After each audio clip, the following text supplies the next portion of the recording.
Tuhan itu ya punya diri. Tuhan itu punya diri. Tuhan itu punya wujud diri. Ada dirinya, ada wujud dirinya. Dan Tuhan itu juga punya rupa wujud dirinya, rupa dirinya. Dan Tuhan itu juga punya rahasia dirinya. Rahasia diri.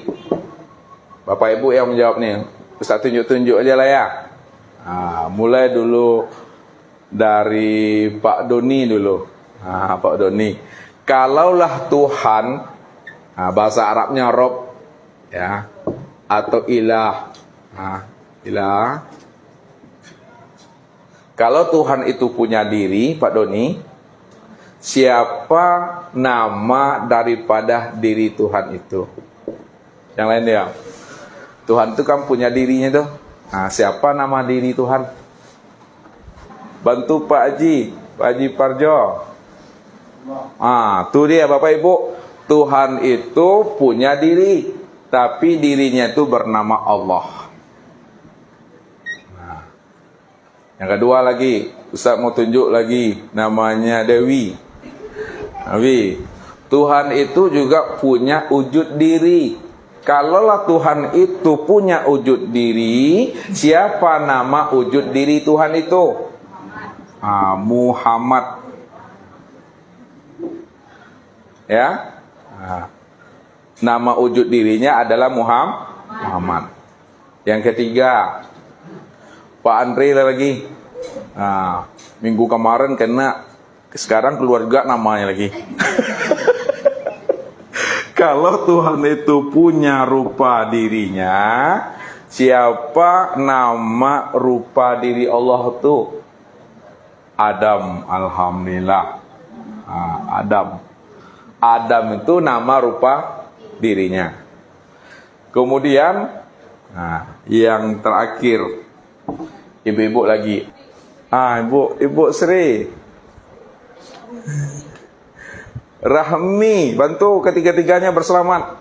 Karena tidak boleh pulang yang tiga tuh. Alhamdulillah insan. Ini Bapak Ibu. Jadi kalau dibahasakan, Allah menyebut dirinya, lihat, Allah namaku. Allah tuh namaku. Kata siapa tuh? Ya, kata Tuhan tuh. Tuhan tengok. Allah tuh nama diriku. Muhammad itu nama wujudku.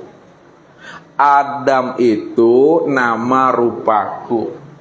Insan itu nama rahasiaku. Aku yang menanggungnya. Menanggung apa maksudnya? Aku yang menanggung zat, sifatku, asmaku, dan af'al aku, kata Allah. Tak ada siapa-siapa di situ. Jadi pandangan Bapak Ibu itu mesti mampu menilik yang terdalam setiap apa yang dipandang. Ketika kita memandang insan, maka yang terpandang itu adalah Adam. Ketika memandang Adam, maka yang terpandang itu Muhammad. Ketika memandang Muhammad, maka yang terpandang itu adalah Allah. Ketika memandang Allah, maka yang terpandang itu, coba jawab lagi, Pak Edi. Ini naik ke atas gajinya. Paham? Saya ulang lagi. Kalau kita memandang insan, maka yang terpandang itu Adam. Kalau kita sudah memandang Adam, maka yang terpandang dari Adam itu adalah Muhammad. Kalau kita sudah memandang Muhammad, maka yang terpandang itu adalah Allah. Kalau Pak Edi sudah mampu memandang Allah, maka yang terpandang pada Allah itu apa? Yang terpandang itu adalah dirinya. Ya. Satu baru. Satu baru tuh, terpandang dirinya. Nah, Ustaz ngikuti, terpandang dirinya. Yang kedua apa? Tuh dia, alhamdulillah, yang terpandang itu sifatnya. Yang ketiga, yang terpandang itu asmanya, tinggal nurun sana itu. Yang terakhir, yang terpandang itu afalnya. Tuh dia tuh. Kemana tempat memandang diri, sifat, asma, dan afal itu? Dewi lagi. Tempat memandang diri, sifat, dan asma, serta afalnya Allah itu, kemana tempat memandangnya? Pada insan. Kalaulah tempat memandang diri, sifat, asma, dan afal Allah itu pada insan, afal Allah pada insan, kemana tempat meniliknya, Rahmi? Tubuh. Alhamdulillah. Asma Allah pada insan, kemana tempat memandangnya? Pada hati. Sifat Allah pada insan, kemana tempat memandangnya? Pada ruh. Ya. Zat Allah pada diri insan, kemana tempat memandangnya? Kepada sir. Kesimpulannya, tubuh, hati, ruh, dan sirnya insan, inilah yang dikatakan wujudullah. Ini yang katakan wujudullah. Apa artinya? Wujudnya Allah. Disitulah letak memahaminya. Allah mengatakan dalam sebuah hadis qudsi, wallahu, ya, wallahu nafsihun wa ana nafsahu wujudahu. Apa artinya itu? Allah diriku dan diriku wujudnya Allah. Jadi siapa yang mengatakan itu? Tuhan itu sendiri yang mengatakan Allah itu diriku.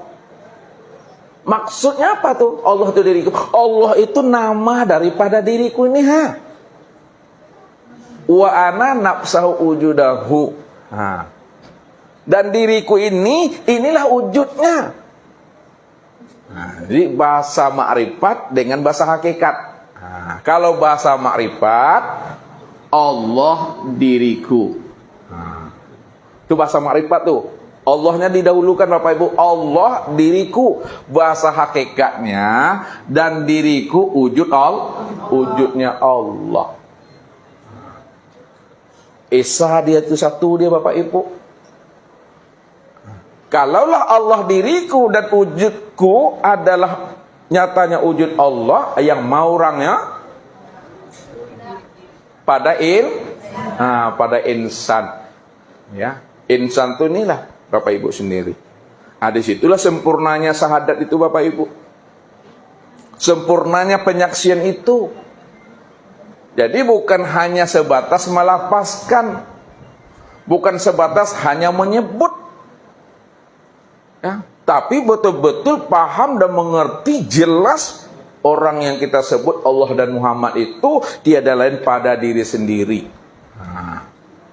Ya, itu yang pertama. Yang kedua dalam pemahamannya, kita turun ke bawah, memandangnya secara hakikat juga.